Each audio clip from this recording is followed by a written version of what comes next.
Welcome to the square line technique. This hair shape epitomizes the line series and forms the foundation upon which all further applications of this technique are based. In this instance, a square line with a fringe is being executed.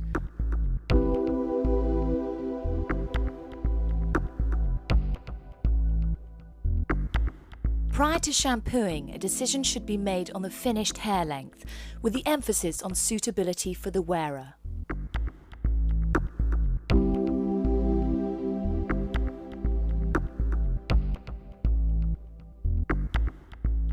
Make a thorough assessment of the hairlines, including the nape and the hair around the ears, and for this shape, pay particular attention to the crown, as this will have a bearing on the finished result.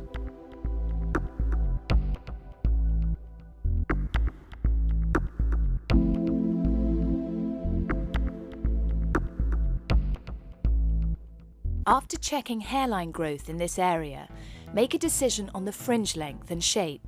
Once again, this will be determined by suitability.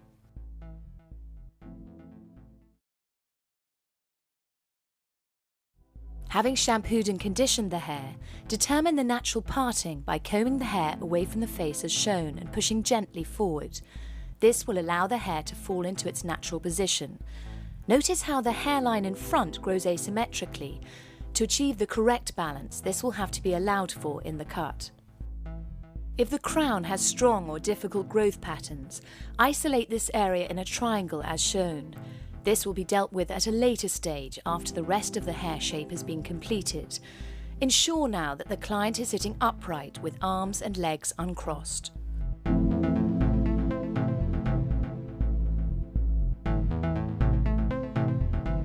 In this instance, the crown doesn't pose a significant problem, so continue by dividing the hair vertically at the centre back.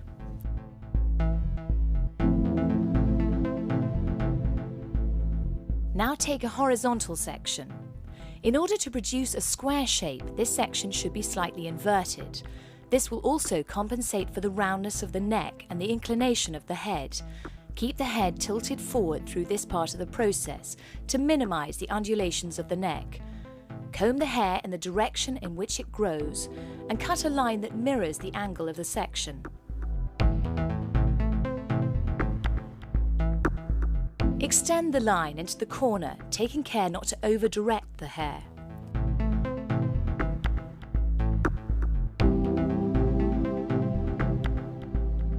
At this point, both sides of the back can be cut together, a method that would have the advantage of achieving an even balance. Alternatively, one side can be worked through in isolation. However, keeping the hair consistently damp, having an overview of the balance, and an even inclination of the head would be factors that should be considered. Secure the hair onto the skin with 1 or 2 fingers and cut a line parallel to the section.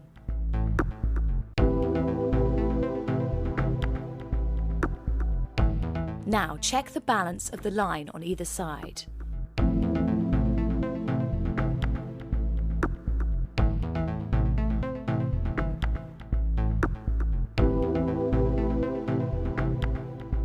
Now take a section parallel to the first and comb the hair down onto the skin.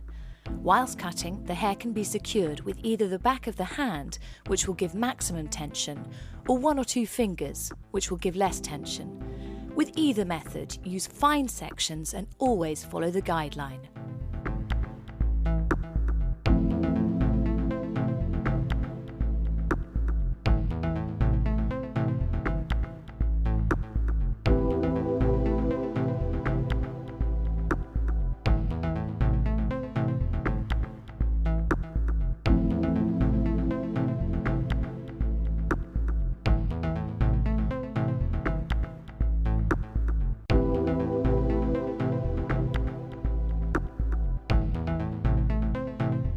Excess graduation can be removed by cutting the hair through the small teeth of the comb. This will produce the least amount of tension.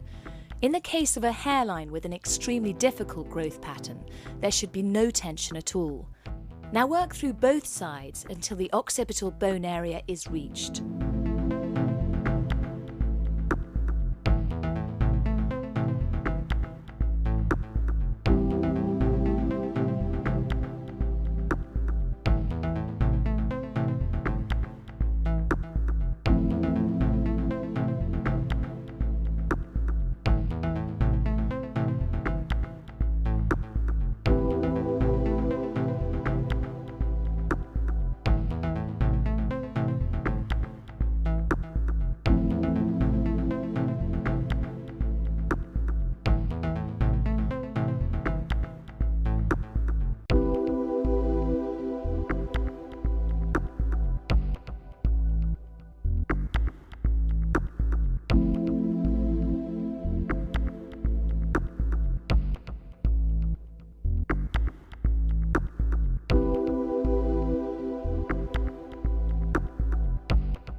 the occipital bone, there are two options. Either cut up to the crown prior to connecting with the sides, or option 2, the back and sides are cut together. However, this would require the head to be raised and lowered alternately, which may result in inconsistencies in the line. In this instance, option 1 has been selected. Work up to the crown, now using less tension. As the sections progress, gradually bring the client's head into a slightly less tilted forward position.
As the crown area is reached, use the comb to cut the line, as this method employs the least amount of tension.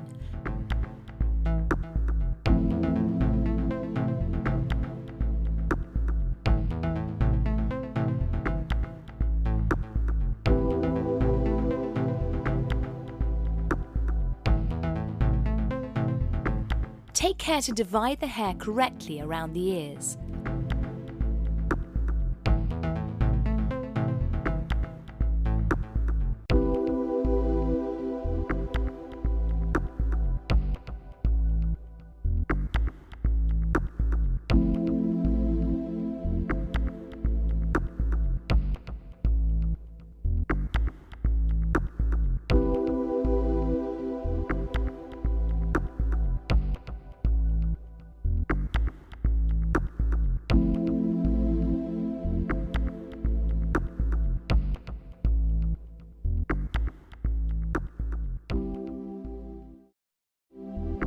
Now, use the same sectioning and cutting procedure on the second side, keeping an even dampness throughout the haircut and regularly checking the balance of the shape as it develops.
Now to join the back with the sides. With the head in a natural position, using the hair behind the ear as a guide, take a section that flows from the back to the front.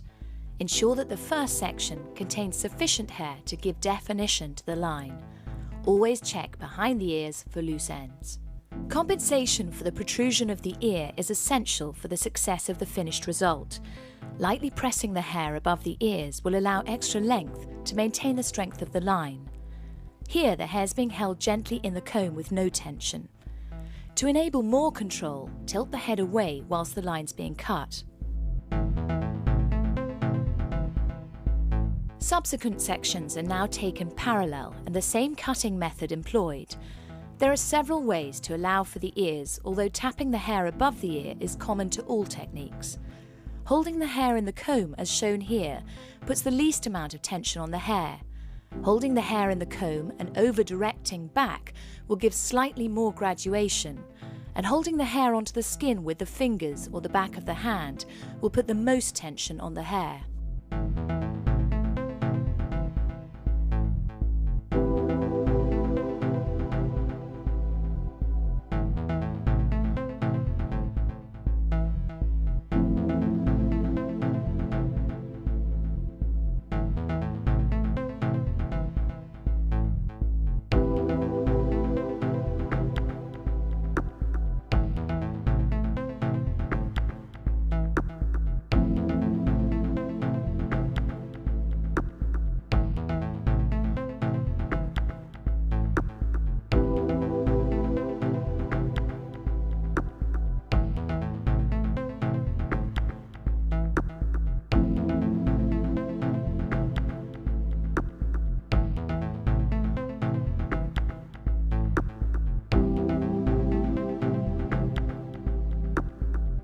When there's sufficient hair to make the technique viable, lifting the hair with the comb and scissors together will give more control.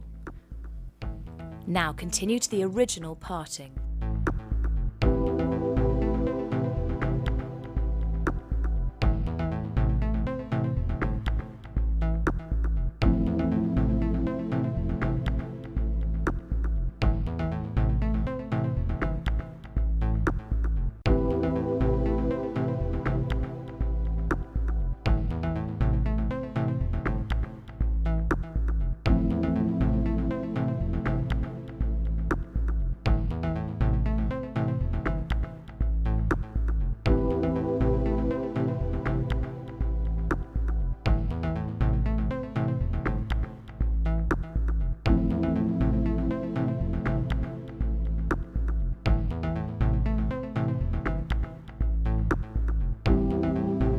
Now make a thorough assessment of the shape so far.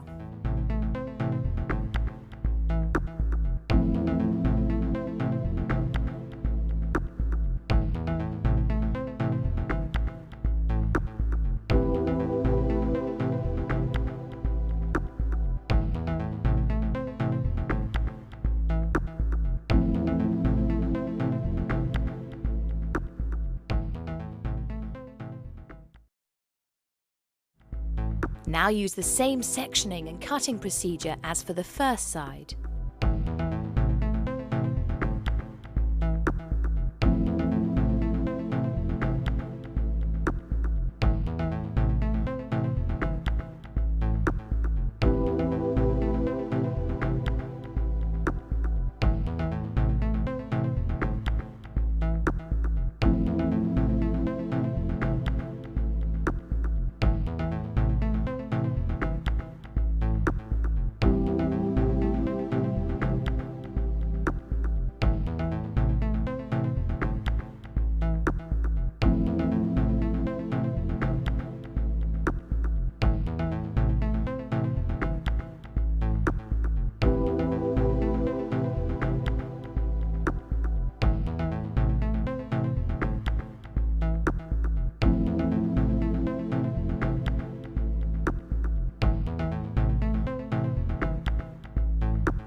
The shape of the fringe is determined by two factors: the overall haircut shape and suitability.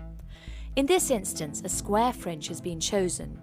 Take a horizontal section, comb the hair down, and with minimal tension, cut a line to the desired length and width required.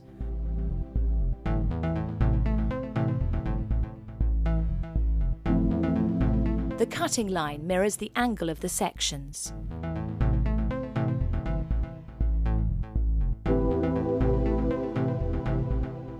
Now take horizontal sections until you run out of hair.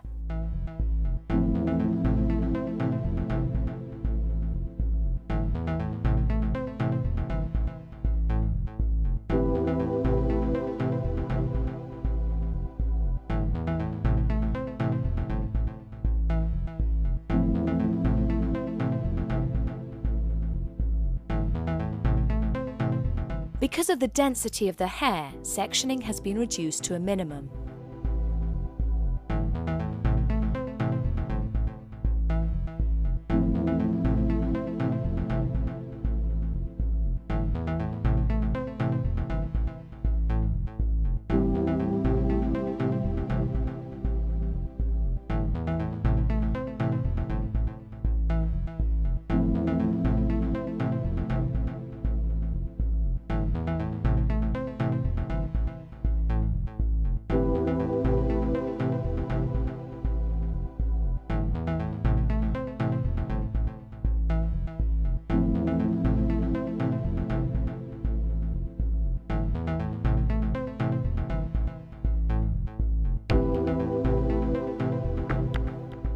As before, more control can be obtained by holding the hair between the comb and scissor.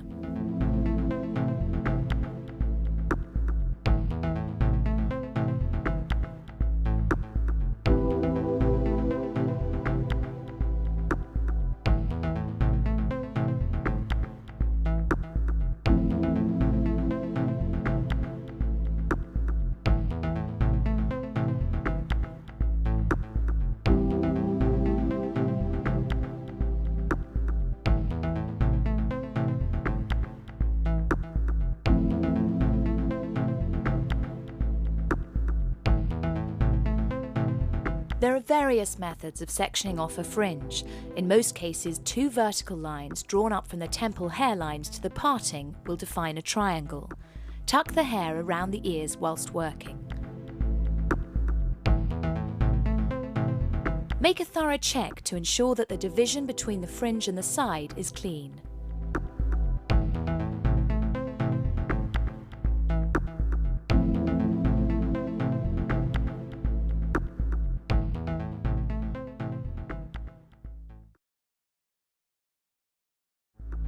Now use the same sectioning and cutting procedure as for the first side.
The line is now checked against the skin using the back of the hand to secure the hair against the skin.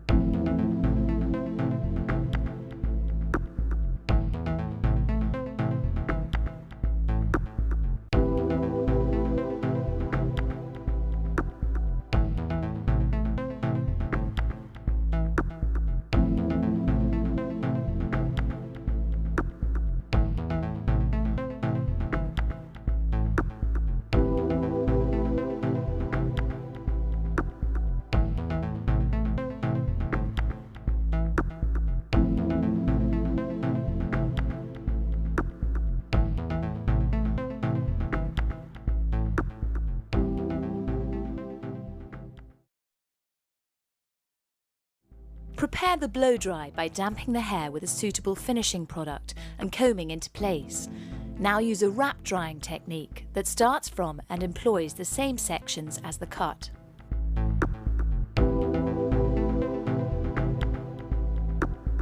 Use tension to control the mid-lengths and ends of the hair and give natural root lift. The resulting smoothing of the cuticle will make the hair shine.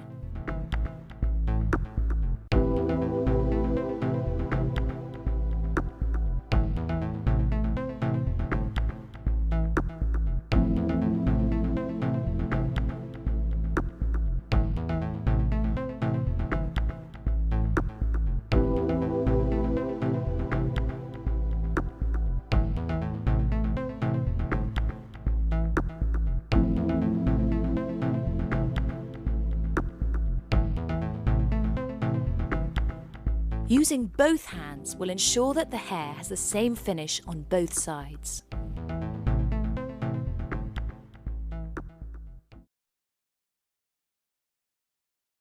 Re-establish the parting and ensure the hair is combed through evenly, checking the evenness of the blow dry, especially the hairlines.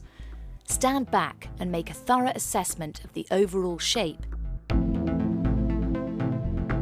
Redefine the outline, including the fringe, paying special attention to the area below the ears.